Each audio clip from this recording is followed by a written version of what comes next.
بسم اللہ الرحمن الرحیم۔ آج کے سبق کا عنوان ہے غزل۔ تو اسٹوڈنٹس، ہمارے پاس جو غزل ہے اس کے مصنف ہیں بہادر شاہ ظفر۔ بہادر شاہ ظفر در حقیقت خاندان مغلیہ کے آخری تاجدار تھے۔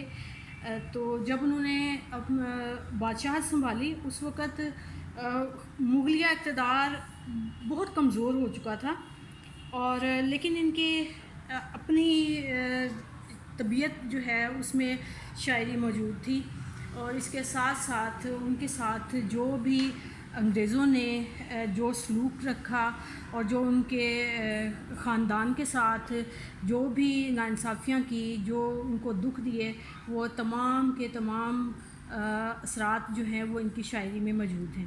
در حقیقت 1857 کی جنگ آزادی کے بعد بہادر شاہ ظفر کی نام نہاد بادشاہت جو ہے وہ ختم ہو چکی تھی، اور اقتدار قانونی طور پر انگریزوں کے پاس چلا گیا تھا، اور ان کو جو ہے قید کر لیا گیا اور جلا وطن کر کے رنگون جو کہ برما میں ہے نظر بند کر دیا گیا، اور جہاں انہوں نے زندگی کے آخری سال انتہائی غربت، افلاس، برے حالات میں گزارے، اور رنگون ہی میں ان کا انتقال ہوا اور وہیں دفن ہوئے۔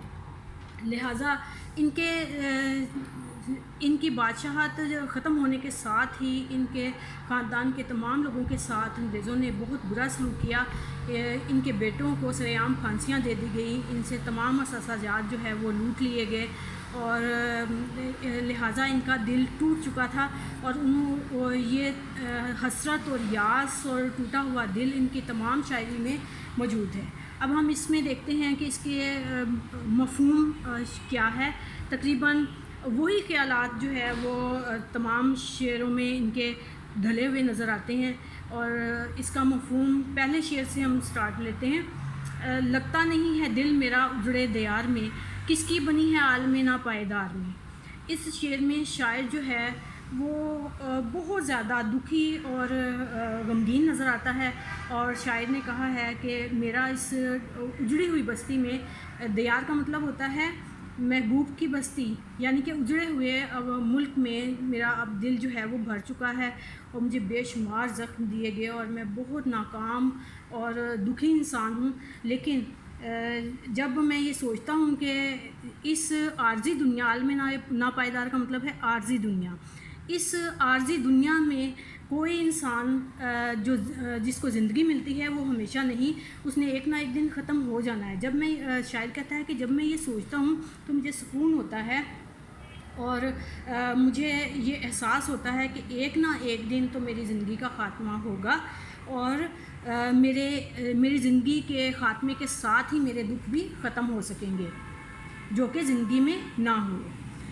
نیکسٹ شعر دیکھیے گا۔ عمر دراز مانگ کے لائے تھے 4 دن، 2 آرزو میں کٹ گئے 2 انتظار میں۔ اس شعر میں شاعر نے 4 دن جو ہے وہ پوری زندگی کا استعارہ استعمال کیا ہے، یعنی کہ آدھی زندگی کو 2 دن اور پھر آدھی زندگی کو 2 دن۔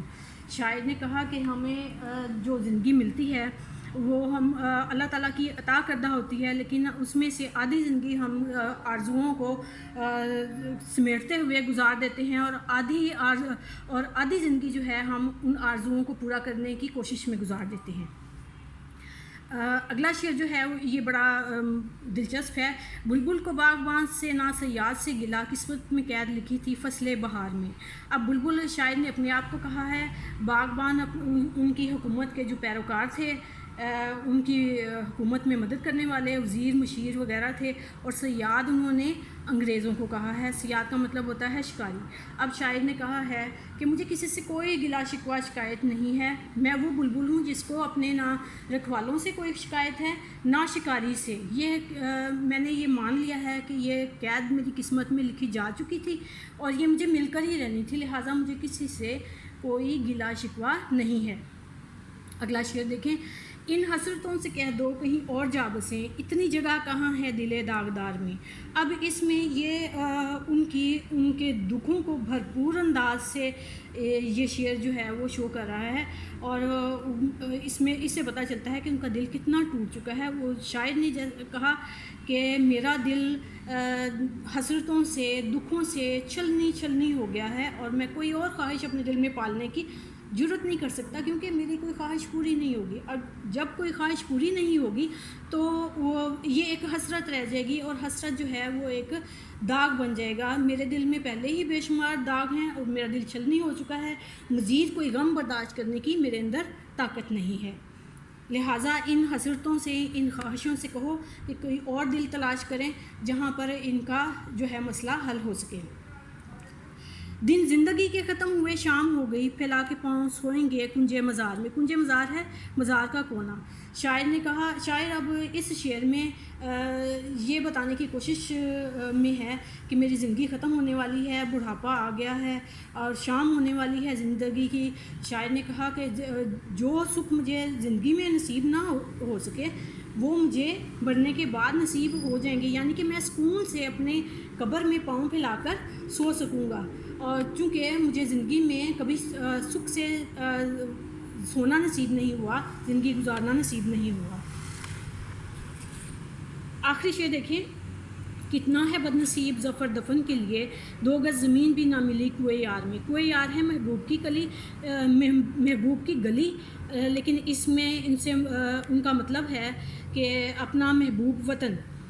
شاعر نے کہا کہ میں وہ بد نصیب بادشاہ ہوں جو کہ پوری اتنی عالی شان، اتنے بڑے برصغیر کا مالک ہونے کے باوجود مجھے اپنے ہی ملک میں مرنے کے بعد 2 گز زمین بھی نہ مل سکی، جو کہ میرا حق بنتا تھا، جو کہ میری خواہش تھی۔ امید ہے کہ آپ کو اس کے مفہوم جو ہے وہ ساری سمجھ آ گئی ہوگی۔ شکریہ۔